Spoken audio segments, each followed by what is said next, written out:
தாவேகாவுடைய இந்த மக்கள் சந்திப்பு கூட்டம் என்ன தாக்கத்தை ஏற்படுத்தும்? நம்முடைய அரசியல் விமர்சகர் திரு செந்தில்வேல் இணைந்திருக்கிறார். திரு செந்தில்வேல், இந்த தற்குறி அப்படின்றதுக்கு விளக்கம் கொடுத்துருக்காரு. ஏன் அப்படி விமர்சிக்கிறீங்க அப்படின்னு. திமுக வட்டாரத்திலேருந்து எங்களுக்கு ஆதரவாக ஒரு குரல் வருதே அப்படின்னு அதையும் விஜய் டீகோட் பண்ணுறாரு. உங்களுடைய பார்வை என்ன? எழிலன் என்ன பேசினார் என்பதே புரியாமல் எழிலன் தனக்கு ஆதரவாக பேசினார் என்று நினைப்பதால் தான் இவர்களை தற்குறி என்று சொல்கிறோம். கொஞ்சம் கடினமான வார்த்தையா இருந்தா மன்னிக்கணும், வேற வழி இல்லை. ஏன்னா அவர் பவள விழா கண்ட இயக்கத்தை பவள விழா பாப்பா என்று அழைக்கிறார். அப்போ அந்த கூட்டத்தை தற்குறி என்றும் அந்த கூட்டத்தின் தலைவனை தற்குறிகளின் தலைவன் என்றும் தான் நான் அழைக்க விரும்புறேன்.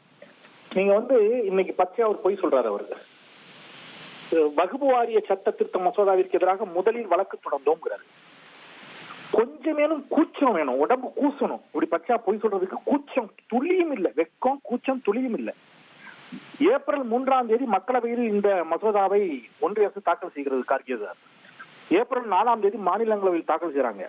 அதற்கு முன்பாக மார்ச் 27ஆம் தேதி தமிழ்நாடு சட்டமன்றத்தில் இந்தியாவிலேயே முதன்முறையாக வகுப்பாரிய சட்ட திருத்த மசோதாவிற்கு எதிராக தனி தீர்மானத்தை கொண்டு வந்தவர் திரு ஸ்டாலின் அவர்கள்.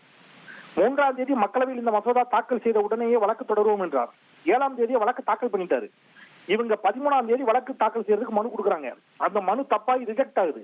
15ஆம் தேதி திருப்பி திருத்தப்பட்ட மனுவை கொடுக்குறாங்க. நீங்க என்ன சாதிச்சிட்டீங்கன்னு எல்லாத்தையும் நாங்கன்னு ஒரு கிளைம் பண்றது இருக்குல்ல. சிறு குழந்தை கூட இதை செய்யாது.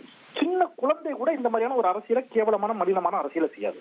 அப்புறம் என்ன சொல்றாரு, நாங்க வாக்களித்தோம், ஏமாற்றப்பட்டோம். அதாவது கிட்டத்தட்ட ஒரு டோன் எப்படி வருதுன்னா, திமுக கூட்டணியினுடைய வெற்றிக்காக 2021 ஒரு ஏதோ தேர்தல் வேலை பார்த்த மாதிரியே அவர் நினைக்கிறார். இவர் ஒரே ஒரு தேர்தலில் வேலை பார்த்தார். அது மறைந்த முதலமைச்சர் மேடம் ஜெயலலிதா அவர்களுக்காக, அஇஅதிமுகவிற்காக.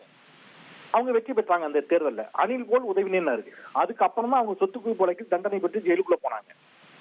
அதுக்காக இவர் வருத்தம் தெரிவிச்சிருக்கிறாரா? பொதுமக்கள்கிட்ட மன்னிப்பு கேட்டிருக்கிறாரா? நான் ஒரு ஊழல்வாதியை ஆதரிச்சேன்னு என்னைக்கா பேசியிருக்கிறாரா? அப்புறம் உங்களை தற்கொலைன்னு சொல்லாம வேற என்னன்னு சொல்றது?